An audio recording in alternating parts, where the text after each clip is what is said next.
जय गुरु जी। जय गुरु जी संगत जी। दिव्य आभा से नेक्स्ट चैप्टर जागृति।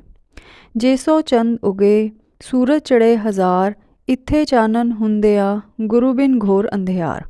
श्री गुरु ग्रंथ साहिब। 1995 में मेरे भाई ने गुरुजी से मेरा परिचय करवाया।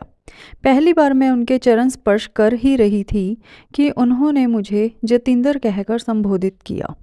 मैं चकित रह गई, क्योंकि यह मेरा औपचारिक नाम होते हुए भी कोई मुझे इससे नहीं पुकारता है। सब मुझे मेरे छोटे नाम जोगा से संबोधित करते हैं और मेरा यह औपचारिक नाम केवल मेरे घनिष्ठ परिवार वालों को ही पता है। मैंने इसे संयोग समझकर टाल दिया। जब मैं अगली बार गुरुजी से मिलने गई तो मुझे विश्वास था कि तर्क सिद्ध हो जाएगा। मैं योग मुद्रा में अपने चक्षु बंद कर गुरुजी के सामने बैठी थी। अचानक मुझे प्रतीत हुआ कि मैं पृथ्वी से ऊपर उठकर वायु में तैर रही हूँ। स्वतः मेरे दोनों हाथ पृथ्वी को छूने के लिए किनारे आ गए और मुझे एक झटका लगा। जब मैंने गुरुजी को देखा तो वह मुस्कुरा रहे थे। मुझे आभास हुआ कि उन्होंने ही विश्वास जागृत करने के लिए यह किया था। आज तक मुझे वह वायु में तैरना याद है। 3 वर्ष की आयु से मुझे अस्थमा रहा था और पिछले 30 वर्षों से मैं प्रतिदिन रोग की अवस्था के अनुरूप विभिन्न मात्रा में 5 से 30 मिलीग्राम तक स्टेरॉयड की गोलियां खाती आई थी। फलस्वरूप समस्याएं हो गई थीं। मेरी पाचन क्रिया अति क्षीण थी और उदर रोग एवं अन्य संबंधित रोग उत्पन्न हो गए थे।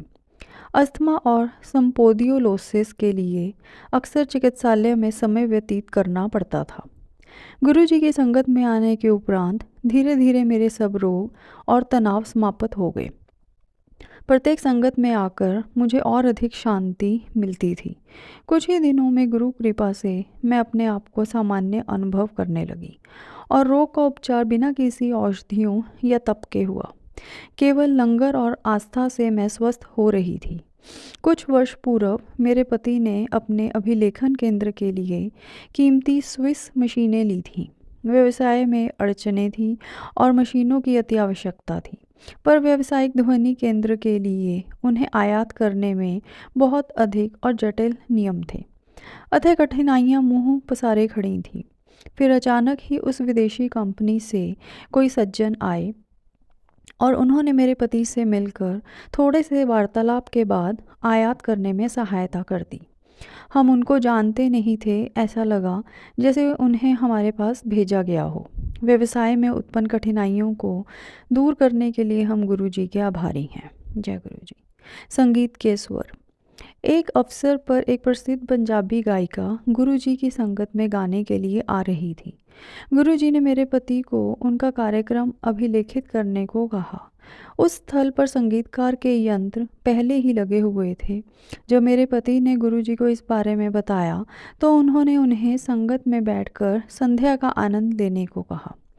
3 घंटे का कार्यक्रम होने के पश्चात गुरुजी ने अभिलेखित किए हुए गाने बजाने को कहा, पर कोई ध्वनि नहीं आई। आधे घंटे तक यंत्रों से उलझने के बाद ध्वनि यंत्रविद ने बताया कि कोई गाना अभिलेखित नहीं हुआ था। गुरुजी ने मुस्कुराकर मेरे पति की ओर देखा और कहा कि गायिका के अगले कार्यक्रम में वह अभिलेखन का कार्य संभालेंगे। गुरु कृपा से संगीत का वह टेप जो मेरे पति ने अभिलेखित किया था प्रत्येक संगत में बजाया जाता है। उपचारात्मक स्पर्श। यद्यपि गुरुजी अपनी कृपा देने के लिए विभिन्न पद्धतियां अपनाते हैं, आवश्यक यह है कि उनके कथन पर पूर्ण रूप से पालन किया जाए। मेरी भाभी के प्रसंग से यह स्पष्ट हो जाएगा। वह 8 वर्ष की आयु से अधसीसी रोग से ग्रस्त थी। एक बार गुरुजी की संगत में उसे यह पीड़ा प्रारंभ हो गई। लंगर होने के समय गुरुजी ने उसे 2 चपातियाँ दी। उसने वह साहस करके खा ली। उसके बाद गुरुजी ने उसे 2 चपातियाँ और दी। उसमें से उसने एक ही खाई और दूसरी अपने बैग में छिपा ली। शीघ्र ही उसका दर्द कम होने लगा। जब मैं अगली बार गुरुजी के पास आई तो उसने गुरुजी से कहा कि उसकी पीड़ा प्राय समाप्त हो चुकी है, केवल 10% शेष है। गुरुजी हंसकर बोले कि यदि उसने चौथी चपाती भी खाई होती तो उसका रोग भी समाप्त हो गया होता। वह अचंभित रह गई क्योंकि किसी को पता नहीं था कि उसने चपाती छिपाई थी। जय गुरु जी। मेरे पिता प्रशासनिक सेवा से निवृत्त हुए हैं और गुरुजी के परम भक्त हैं। एक दिन वह मेरे भाई के साथ संगत में गए। गुरुजी ने मेरे भाई को बाजार से 51 रुपये के पान के पत्ते लाने को कहा। फिर गुरुजी ने वह पान के पत्ते मेरे पिता के उदर पर रखे और कहा कि उन्होंने उनकी शल्य क्रिया कर दी है। मेरे पिता अचंभित थे क्योंकि वह अपने आप को बिल्कुल स्वस्थ समझ रहे थे। कुछ दिन पश्चात मेरे पिता के मूत्र में रक्त आया और उन्हें चिकित्सालय में प्रविष्ट कराना पड़ा। चिकित्सकों ने पित्त के कर्कट रोग का परिणाम निकल कर उनकी शल्य क्रिया कर दी। स्पष्ट था कि गुरुजी ने उनको आशीष दिया था। यदि गुरुजी ने वह प्रक्रिया नहीं करी होती तो उनके इस रोग का कभी पता नहीं लगता। गुरुजी ने इस प्रकार से उनके रोग का पता लगने से पूर्व ही उसका उपचार कर दिया था। एक अन्य अवसर पर गुरुजी ने एक ऐसे व्यक्ति जो उनसे कभी मिले नहीं थे का उपचार कर हमें भाव विवहल कर दिया। हमें कुत्तों से प्रेम है, अतः हमारे घर में पशु चिकित्सक आते रहते थे। एक दिन जब वह घर आए तो चिंतित लगे। उनके ससुर तृतीय श्रेणी के कर्कट रोग से पीड़ित थे। वह और उनकी पत्नी उनसे मिलने चिकित्सालय जा रहे थे। मैं बाहर अपने पति की प्रतीक्षा करती हुई उनकी पत्नी से मिली। यद्यपि न इससे पहले उसने गुरुजी के बारे में सुना था और न ही उनको जानती थी। मैंने उसे गुरुजी का एक छोटा चित्र दिया। वह अपने पिता के लिए कुछ भी करने को तैयार थी।